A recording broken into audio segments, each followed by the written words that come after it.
আমরা নিয়ে এসেছি আপনাদের প্রিয় চ্যানেল, চলুন আমরা দেখি। নূর ইসলামের নামে অন্নপূর্ণা ভান্ডারে আবেদন, ভেরিফিকেশনে বাতিল।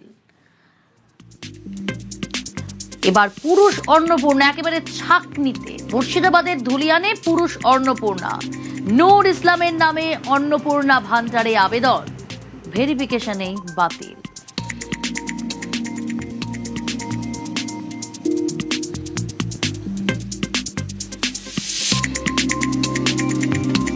অনেক অ্যাপ্লিকেশন করেছি, তার মধ্যে সেদিন এত অতিরিক্ত ভিড় ছিল যে একটা মিস্টেক হয়ে গেছে।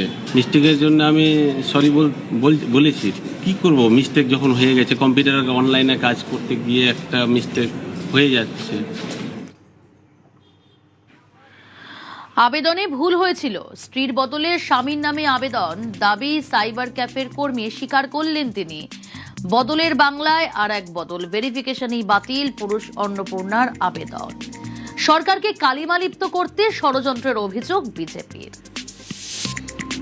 তৃণমূলের আমলে পুরুষ লক্ষ্মী ভান্ডার পেয়ে অভ্যস্ত। এখন যে বিজেপির সরকার প্রতিষ্ঠিত হয়েছে এটা তাদের মাথায় নেই। অন্নপূর্ণা যোজনা মানে টাকা পাওয়ার জন্য তারা আজকে এরকম করাপশন করেছে এবং সরকারকে কালিমালিপ্ত করার জন্য এরা প্রয়াস করছে। তৃণমূল জমানায় একের পর এক পুরুষের অ্যাকাউন্টে টাকা, পালাবদলের বাংলায় ধরা পড়েছে সেই ছবি। অবৈধ অনুপ্রবেশকারীরা তো পাচ্ছেন, তার সাথে সাথে হাজার হাজার তৃণমূল কংগ্রেসের নেতা যারা মহিলা নন বা এই কর্মসূচির আওতায় আসেন না, তারা লক্ষ্মীর ভান্ডার লুট করছেন। আমরা কাউকে ছাড়বো না।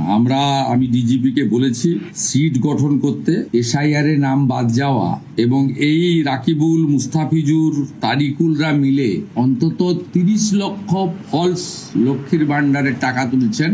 কত হাজার কোটি টাকা আপনাদের জনগণের টাকা কিভাবে এরা লুট করেছে, এই লুটেরাদের পার্টি, এটা তার প্রমাণ। আমরা এদেরকে একেবারে গ্রাসরুট থেকে ক্র্যাকডাউন